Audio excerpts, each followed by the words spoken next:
And got you Welcome back to covered. the Witz and Weiss Show, Talking Humans, every Monday, 2 p.m. Mike, I see you've got a fresh Psycho Bunny T-shirt right there. We were talking about this last time. Did you go out and hit the store? The little what was it? Cyber Monday?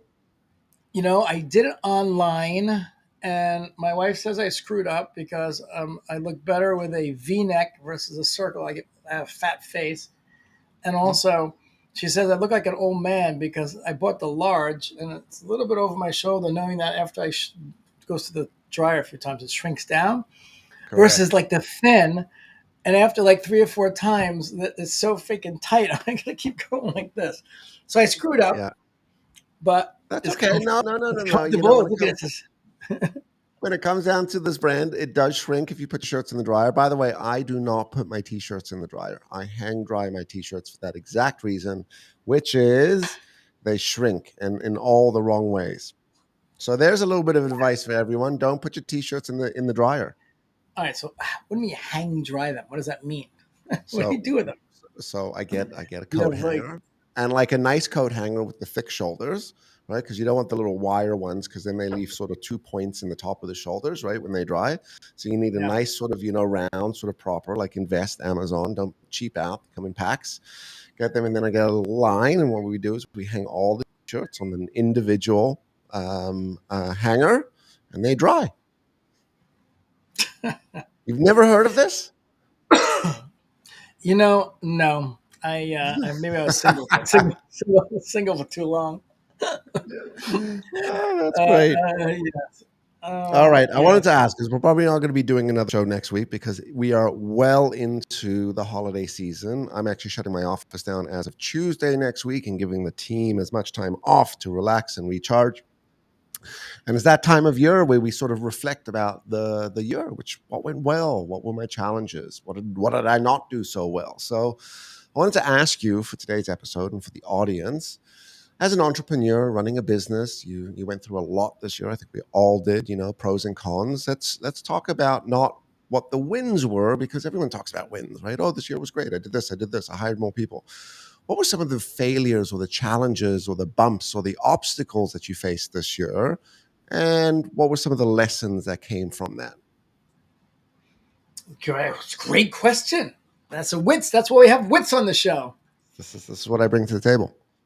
Well, the thing that pisses me off more than anything is losing clients. Hmm. And it really, ever since I started in 1987 in the stock market, I never been able to deal with losing clients. It pisses me off. I take it personal. Hmm. So when I look back, because we're now trying to figure out, I have some, well, we were in Colorado, I'm in Florida now, I'm trying to get all this accounting stuff together. And I look back and I was like, there's like a dozen clients that are in the not client list anymore that, I genuinely like these people a lot. And it really upsets me that they're still not doing it because I know the system works. It was kind of a failure to use the system. So there's Hmm. a bridge between basically onboarding somebody and giving them what they need to be successful to get the system working for them. Right. So that's the part that I'm continually always looking to get better, Right. so we can produce more results for more people. No Yeah. one, Yeah. I mean, Well, let me ask, like those. So you yeah. said there's a handful of clients, say a dozen. Were there similar reasons they either? Because sometimes it's not leaving, sometimes it's like putting on pause, or sometimes it's a budgetary thing. So, like, what were there similar why they all pulled, or were they sporadic There's reasons? two parts.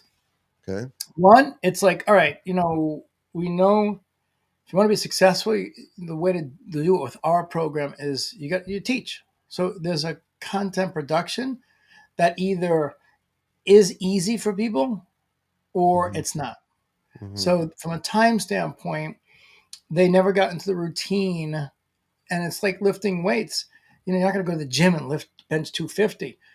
But Hmm. I know because we've had people that are introverts that weren't TED Talk people and weren't authors or speakers that Hmm. became amazing at doing video because with the technology, the script, if you do it enough times, you'll just be like, oh, I can bang out a 90-second video in 2 minutes. You Mhm, just do mhm, it and push it and cut the beginning, cut the end, you're done.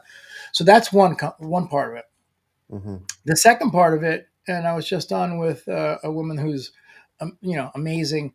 And I just realized like the people from New York, New Jersey, Connecticut, and Boston, and maybe mhm, Rhode Island, whatever, the Northeast, like we know how to talk. You go to the pizza place, you're waiting for your pizza. Everyone's talking to everybody. It's mhm, just we talk, man. We talk. My wife's from London. They don't talk. They don't share their feelings. They don't talk. We talk. So it comes easy. Like the second part of the program is all about there's amazing people on LinkedIn globally. Just talk. mhm. So that's the part that doesn't hasn't come easy for some people. Right. So those are kind of the two parts. Main areas. So onboarding your clients in regard to getting them using your system seamlessly, because like taking anything on can be a little overwhelming sometimes, and it's an exercise.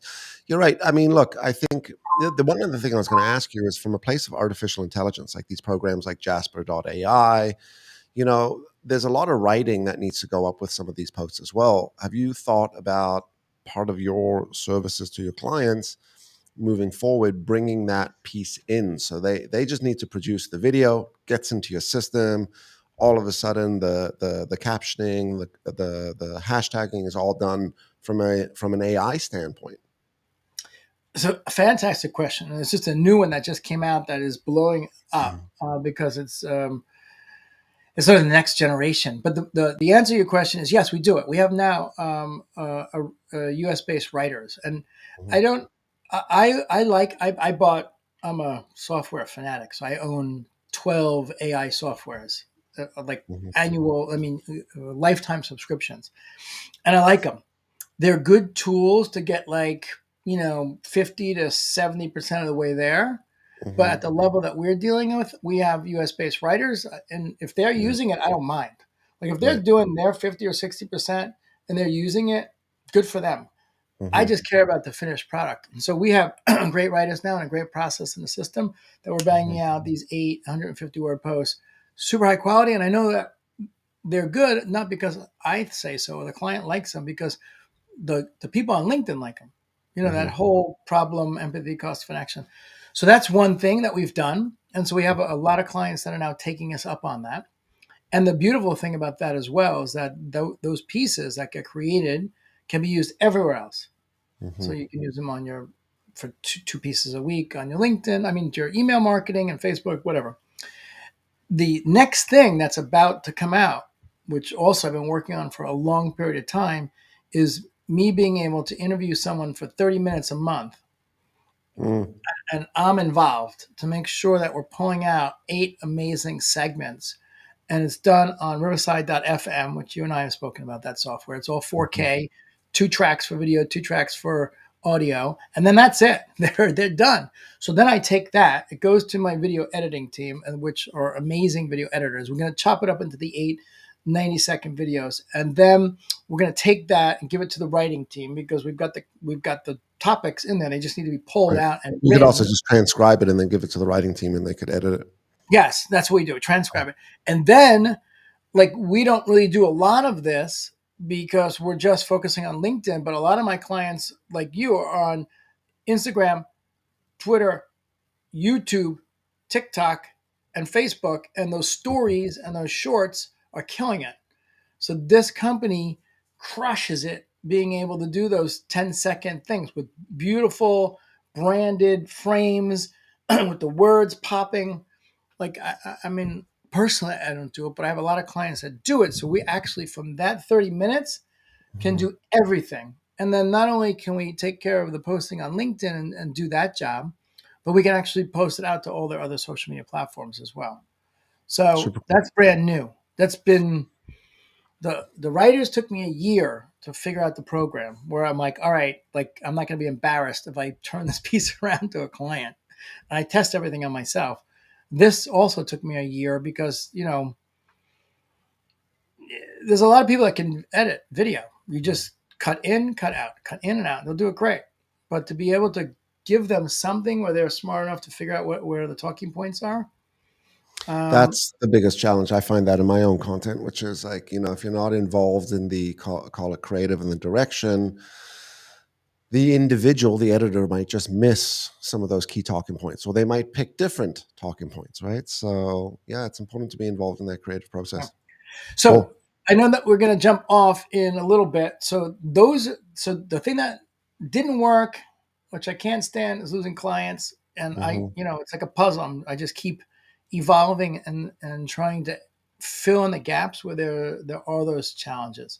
Yeah. So that's that. And then I also share those services. Now, flipping the question around on you, Witz. Hmm. Witz. I was about to say, which fuck up this year should I talk about? Oh my gosh, I know. Right.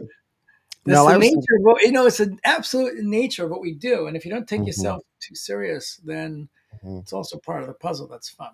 Yeah. There are a few key mistakes that I think I made this year, which became very abundant and super not abundant, became very clear to me.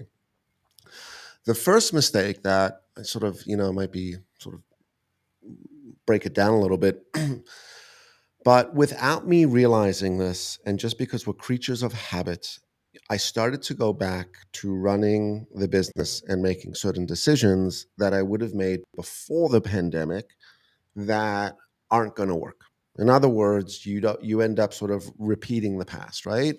And I think, why did that happen? Because there's been this big sort of wait and see approach for things to come back to normal, and that was my big mistake this year. The other mistake that I think I made this year, and I've battled with this for years, is selling, not wanting to sell. And I Mm, got this weird thing about it, which is I believe so strongly in what we do, and the work needs to be so pure that we shouldn't sell it. But it's a fucking mistake, because if we change the word from sales to communicating it, to promoting it, to sharing it, to building it, to delivering it, that requires a little bit of, call it, confidence to sell, right? What I mean by selling is the cold calling, the outreach, the closing, the asking for business, the this, the that, right? So those were two things that I realized, that, like, one, I have to get a grip on it, and two, I need to lean into it a little bit, right? And I swear to God, the second I made that switch, Mike, the second, like, a month, 90 days ago, 60 days ago, I've generated more business and sales and pipeline for January than I've had in the last, call it, quarter and a bit. Right. yeah, So, yeah. yeah. It's one of the tough things, particularly as a business owner and entrepreneur.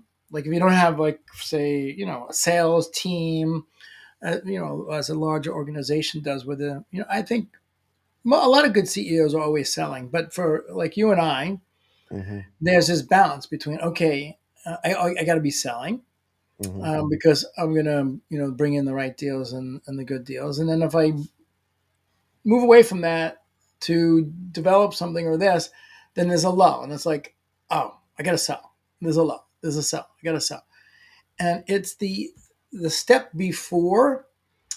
Um, I think the crucial step of getting ourselves out of the bottleneck of the business, Hmm. but it's a hard step Hmm. because I've been doing digital marketing since 2005, and being able to get enough consistent leads to come in where you can actually fill the pipeline of one person and then two people. It's not an easy step. you Hmm. know you've spent a lot of money throughout the years on ads and different things like that, and working with different agencies, and you know why don't you share your experience about that? Who, me? Yeah. I think, when it comes down to marketing and ads and funnels, let's just say the last 4 years, right? So in the beginning of the pandemic, I got into funnels. I mean, that was a quick $50,000 spent in a blink of an eye in order to generate the business, right? And then you learn real quick, like, hey, that's only 10% of it. Now, what you got to do is you got to spend a fortune amount of money of getting people into your funnel, and that takes time and right. And I think at the end of the day, to your point, you can get lost in the noise if you're not careful when it comes down to online marketing. I think you said it to me, which was the money I'm going to have to spend just to get my ad out on Facebook, in between the Tony Robbins, the Gary V's, the Ed Milet's, the money I'm going to have to spend is insane, right? Because what they're spend on those is huge, right? So, the digital ad space is really not for me, right? Unless we're going to try to take a little bit of different model. My business has always been a lot of B2B, right? So it's a lot of client relationships and client management. So yeah. But let's flip that question. What do you what do you When what you're do you got? saying B2B, B2B, B2C, so being You able just to put a course up and have 1,000 or 2,000 people come through, that's B to C, consumer. correct, That's very competitive because you correct. do have so many people that are digital marketers that have terrible courses out there selling a bunch of crap, but they're great at marketing. And they Right. don't have the overhead because they're not facilitating. They're not Hmm. responsible for outcomes. So they get very good at basically running ads. And Hmm. they're great. They're very good copywriters. They're very good, people with numbers and data. And then they're on the pulse Hmm. of the front of that system because the back of the system, in many cases, it doesn't matter. They just want to sell shit. And if You know, that's your only objective is to sell shit, you either have to get very good at it or you don't have a right, business. right. That's a big It, difference. you just said there's a lot of guys and girls out there that are running and hawking these programs and stuff, and they're shit. I cross them every day. I'm in the industry. I interview these sometimes big thought leaders on my podcast, and I'm like, I don't get it. There's no substance there. Everyone's saying, but why is everyone beelining to buy the $99 program, the $299, etc.? And that's what you said. They're incredible at copywriting and marketing and moving along. Yeah. So Yeah. yeah, anyway, that was my big reflection for this year, which is, the outcome of it is I have a responsibility to sell, because if I'm not selling, the business isn't doing what it needs to do, and the business looks after a lot of people, right? So feeds a lot of people. So that's my ultimate sort of responsibility, which is not part of my leadership in the business. Is I need to lead sales, and if I'm not going to, people are going to be jeopardized. So that was a big thought. And Mm. two, if you're not careful, and if you're not aware, and if you're not conscious, you could end up making the same mistakes from the past without even realizing it, because your decisions and your choices are driven from what you've done, what you're familiar with, what you're comfortable with, right? So you need to take the risk to do something different, right? Um, Obviously, with assessment, I think that's important. But yeah, that's it. That's it for today, my friend. That's my big takeaway. Okay. Is there a flashing yellow light that pops up that at some point you realize, oh, I'm doing the same thing over again? Like, Yeah. I don't know if it's as clear as that. I think it comes from reflection. I think for me, I spend a lot of time inward.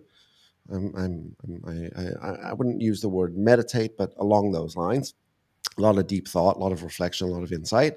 It's in those moments where I'm like, ding, I'm like, holy shit, right? I'm doing the same thing I did 3 years ago, but it just looks a little different, sounds a little different, and it's 2022, but it's the exact same sort of pattern and cycle. So we have to ask ourselves a simple question: if it worked, how do we replicate it? If it didn't work, how do we make sure we catch it so we don't do it again? Right? yeah, yeah. Yeah. That's so interesting because, and I'll just wrap it up because I know we both got to go.